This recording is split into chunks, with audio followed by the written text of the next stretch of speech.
Hello everyone, welcome back to the channel. Alex here. So it's been way too long since I've done my last video, so I've got to get out in the shed at some point and try and make a video, and here we are. I finally made it back to the shed. Sorry, it's been way too long. So the reasons for that, it's just been life has took over, and family life, work, it's just been one of them recently. Just couldn't find the time to get out here to do the retro things, play the retro games and that. I'm not saying I haven't been playing games, because I've been playing a lot of modern games and that at night where I get a spare 5, but it's just literally getting out here and trying to record a video. But I'm here now, so let's go. So what am I going to do? I've got a pickups video here of some retro goodness that I picked up probably over the last sort of couple of months, I'd say. Maybe even more, I don't know. It's been way too long, so let's get into it. So the first thing I'm going to show you, I popped into my local video game store recently, last week, and I saw this sitting there, and I thought, why not, and that is Chip 'n Dale Rescue Rangers on the NES.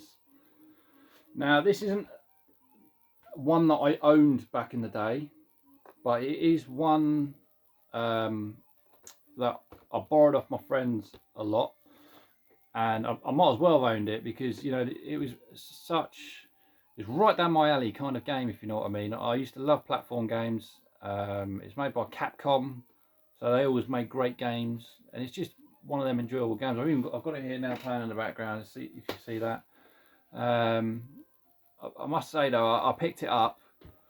I got it home. I put it in the other day just to test it, and I ended up playing it for an hour, completing it. So yeah, that's how much addictiveness it is. It's got that kind of I want to play it again kind of thing.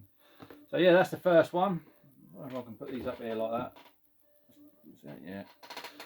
Right, the next one.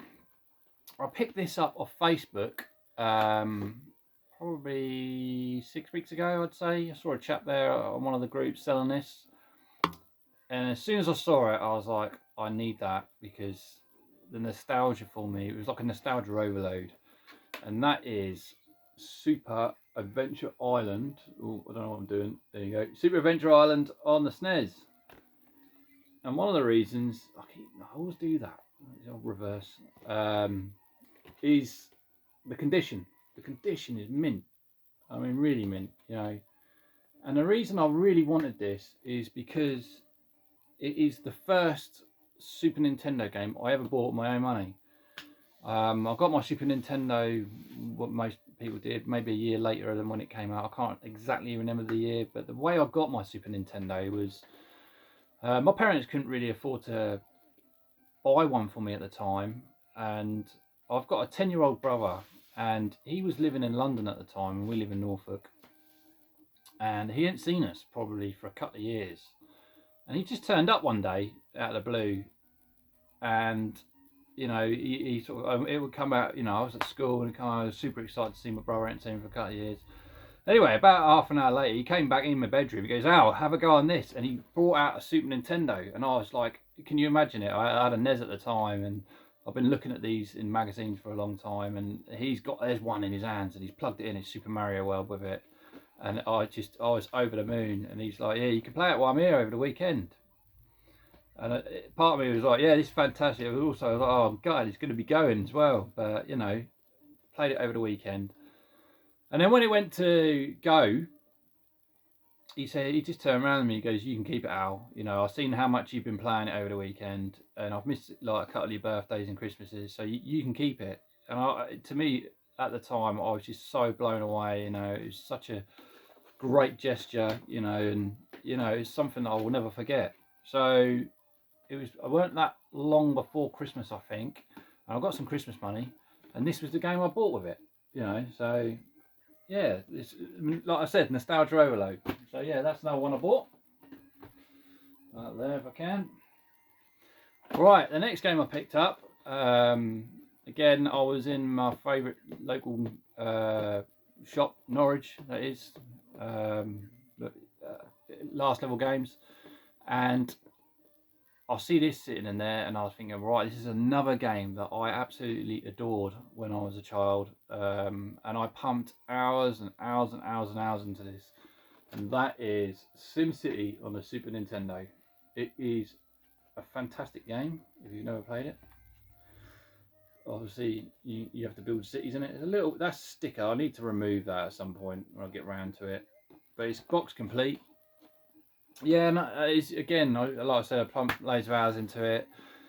I always tried to get like the Mario statue in this, and I think the way you did that was you had to build a city with a population of something like 500,000 or 1,000,000, a mega metropolis or something it was called. Could I do it? Could I? I could never do it. You know what I mean? It was impossible for me. There must have been a trick to do it, but I couldn't suss it out. But cool, did I try doing it? You know, but I always failed. Maybe I have to give it another go now and see if we can do it. But yeah, that's another game that I picked up. Now, I'll tell you what, I'll leave that one for a minute. So that's a different. This game, right? This game is again. This is a NES game that I had as a kid, and that is Wizards and Warriors on the NES. Now, this has been a bit of a pain in the backside to pick up. Now, I do believe this box is the American box. Now, I'm not too fussed at that, but a little thing that bugged me a little bit, but I can live with it when I picked it up, and I didn't realise, was that the manual, as you can see, is a photocopied one. It's still lovely, great. Someone's put a lot of effort into photocopying every page, but it's not the original one. I might be able to pick one up, or if any of you guys have got one laying about, please get in touch, and yeah, I'll happily buy it off you. Now, the story goes with this one. I picked this up probably 2 or 3 months ago. Of course, I didn't test it, did I? Like an idiot. And then when I went to play it, probably about a week ago, it bloody didn't work, did it? And I couldn't get it to work. You know, I could sometimes see it doing the old red light flicker thing, and I could see it sort of flickering on, but could I get it? I've tried cleaning the pit, I've tried everything, just cannot get it to go. So what I did was I've got another one off CEX. It wasn't that bad, you know what I mean. I've got the loose cart, £10. I mean, you know, live and learn. Should really have tested it at the time, but I didn't think to. But so yeah, there's another one I picked up. That is one I owned as a kid. So part of the old nostalgic NES games. Well, I'm trying to get back the ones that I've had as a kid, and this is another one that I owned, and that is Rescue on the NES. Again, it's not mint condition, but you know, it's in great condition. It's all complete with the manual and everything in there. If you've not played this game, it's got like 3 different kind of stages. First stage is, I think, you've got to like position your snipers, the people that, you know, go to the top of the buildings. So you're sort of left to right, scrolling across. And then the next one is kind of like you're jumping down the building kind of thing. You smash through a window, and then it goes into a like first-person shooter.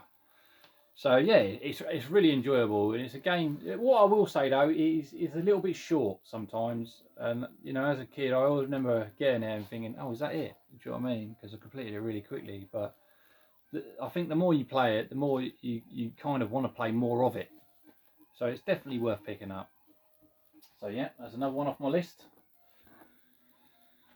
And the last Nintendo NES game that I've got to show today is Flintstones. This is again another one I owned as a kid, so I had to get it. And when I see it pop up, I think I'll pick this one up off eBay. Can't exactly remember. I think I paid £30 for it. Box complete. It even had the bag. Look, even had the bag for the game that they used to come in. I couldn't believe it really.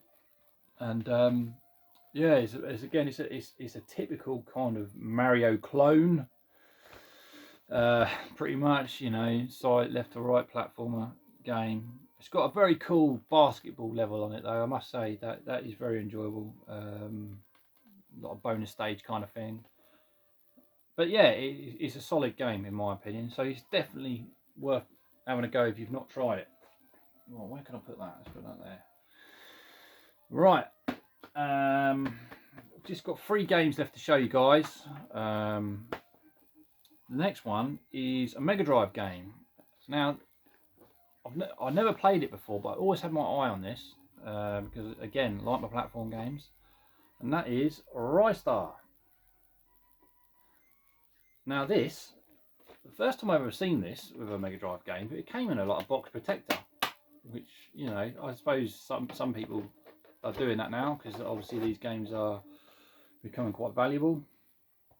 I can't remember exactly how much I paid for this. I think it was cheaper than CEX. But it's box complete. It's got the tab. I've got a feeling it's like £60, something like that. £65. I know it's a lot of money really for that game. But I wanted it. Do you know what I mean? Because it's a platform game. I heard great things about it. So yeah, I've played it. It's everything that I thought it would be. You know, it's a good game. I need to play more of it because again, it was what I should have done with Wizards and Warriors. I did do with this. I tested it because it was a 65 quid game. You know what I mean? I thought, well, I need to check that ASAP. And I think it's a good platformer game, but definitely need to put more time in it and really see what it's all about. Right, that's that one. Can't really see them, can you, on the screen? Just put it up there if I can. Right, the next one's a PlayStation 1 game. Now, I don't normally pick up many PlayStation 1 games. I'm not a massive fan of the PS1. I liked it at the time, but it's a bit like the N64. I struggle to play some of them now. But this is a fantastic game. I've got the first one. I still need to pick up the third one. But I saw this available, Point Blank 2, in my local shop. I think I paid £15 for this. I don't think I've ever seen a case in better condition, to be honest. It's like brand new almost. You know, the manual's there, lovely condition, and yeah, I mean it's a light gun game. I really enjoyed the first one. I must admit I haven't played the second one yet. Again, I haven't had time to set up the gun on the CRT, but I will definitely be giving that a go. And I know I'll like it because I love the first one, and I definitely need to pick up the third one. So yeah, that's another game that I picked up recently. Stay. Right, I have got one game left to show you, and this is partly the reason that I haven't been out here making any content recently, and that is Tears of the Kingdom Zelda on the Switch. Now, if you love Zelda, I would imagine you've already picked this up. I must admit, when I first picked this game up, I was a bit like, I wasn't sure if I liked it. Because they've changed a few of the mechanics, you know, with the swords, you know, and the weaponry and how it worked. And I was a bit like, I'm not sure if I like that. And I keep getting killed really quickly. I think, oh, this isn't what I'm used to. You know what I mean? This is handed my ass to me a few times. But the more I played it and the more time I put into it, I fell in love with it. And yeah, I think it's got more depth than Breath of the Wild. I'm still not sure if I like Breath of the Wild more than this, but other than that, I'm loving it. You know what I mean? It's got that thing where if you like searching for things and finding things, you know what I mean? Like, so there's 3 different tiers. There's like the sky, the normal land, and there's one beneath, and you have to find these light routes in this. And there's about 120, and it just appealed to my nature just to go around and find. I've finally done it after about putting 100 hours into it, and I'm moving on to the shrines next. But I've been pumping in probably 2 or 3 hours every night, you know, if I can. But yeah, what can I say? It's a Zelda game. It's awesome, and I really enjoy it. Right, guys, that is me done. I hope you've enjoyed it. I hope I'm going to put some more content out soon. I'm off to the London Gamer Market at the weekend, so hopefully I'll do some footage of that. Might pick up a few retro games down there. But yeah, other than that, guys, take care, and I will see you soon. Cheers.